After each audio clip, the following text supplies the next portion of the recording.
Hi friends, Prabhas హీరోగా వచ్చిన Adipurush cinema రిలీజ్కు ముందే ఇది భారీ అంచనాలు క్రియేట్ చేసింది. రామాయణం ఆధారంగా చేసిన ఈ సినిమా పాన్ ఇండియా లెవెల్లో గ్రాండ్గా రిలీజ్ అయింది. కానీ రిలీజ్ అయిన తర్వాత మాత్రం పరిస్థితి పూర్తిగా మారిపోయింది.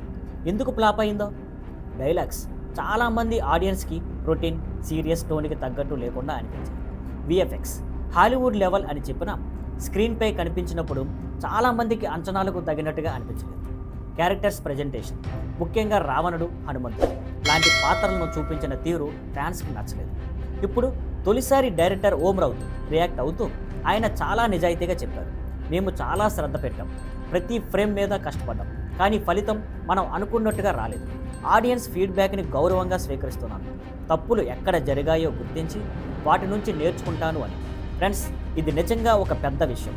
ఎందుకంటే చాలామంది డైరెక్టర్స్ ఫెయిల్యూర్ని అంగీకరించారు, కానీ ఓం రౌత్ తన తప్పుల్ని ఒప్పుకొని భవిష్యత్తులో మరింత మెరుగు చేయాలని చెప్పడం ఆయన స్పోర్టివ్ నేచర్ని చూపిస్తుంది.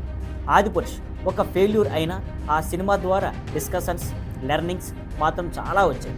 ఫ్యూచర్లో హిస్టారికల్ లేదా మైథలాజికల్ సినిమాలు చేసే వాళ్ళకు ఇది ఒక గుణపాఠం అవుతుంది.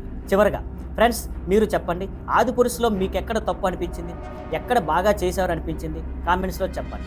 మళ్ళీ కలుద్దాం. See on Skyfline Networks. Thank you for watching. Please like, share and subscribe.